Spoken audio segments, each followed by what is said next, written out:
Welcome back to AM Buffalo. Now, the last thing you want to have happen to you during the holidays is for you to get caught by the Grinch. Yeah. Okay, so we're going to give you some helpful expert advice from the U.S. Patent Office about preventing you from becoming a victim of holiday fraud. Take a look at this.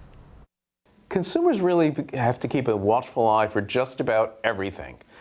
Electronics, apparel, sneakers, consumer products, cosmetics, car parts. Virtually anything can be manufactured by a criminal cartel and sold as fake. And they're dangerous and hurt the economy and hurt people. There are a number of things you can do as a consumer to protect yourself. If you're buying online, which is where most fakes are sold, be careful when you look at the website. Make sure it's the right website. A lot of times they will spell the name wrong, trying to fake being Amazon or something like that. So you can look right as you go online, right from the beginning, and make sure they're real. Also look for clues throughout the website. Professional companies, real companies, take great pride in their websites, making sure the pictures are clear, the logos are pristine, there are no typos. Fake websites have typos, photos are not always clear, and the graphics aren't very well presented. Also, if there is no phone number or contact information for returns or other things, chances are pretty good that that's a fake website. So I would put it into three buckets. Number one relates to safety. Just with consumer electronics products, we're seeing 70 deaths, 350,000 serious injuries. So these products are made of inferior goods, inferior products, and when you purchase them and use them, not only do they cause deaths and serious injuries through fires and electronic malfunctions, but depending upon the product, there could be chemicals that seep into your skin, or if it's something that you take orally, there could be fentanyl or other dangerous products in it.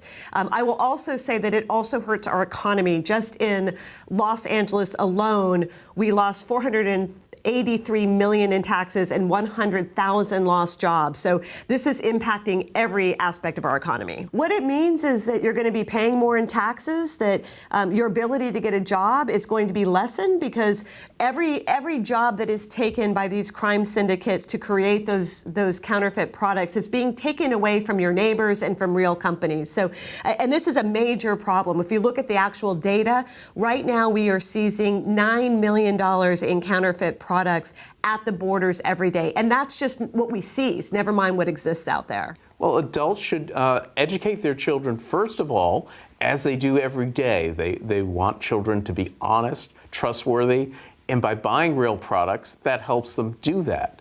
The cartels who manufacture these products are particularly harming children. A lot of times they are involved in child trafficking, in gang violence, and that's what that money is going to. And making children aware of that helps them become, want to learn more and how to spot fakes. And they can learn the same skills that adults can, and it's important to teach children, make sure the website is legit, make sure it's spelled correctly, make sure the products look good, make sure they're the real thing, because kids, just like adults, don't want to be caught wearing a fake. Look to the Go For Real campaign, which is run by the National Crime Prevention Council and our friends at the United States Patent and Trademark Office by visiting ncpc.org/goforreal. That's great information. And the United States Patent and Trademark Office is the federal agency for granting U.S. patents and registering trademarks. That's right. And for more information, as you just heard, on shopping smart and avoiding holiday fraud, you can visit their websites, which is ncpc.org or uspto.gov. And we have both of those links up on our website today if you'd like to share it with your friends and family.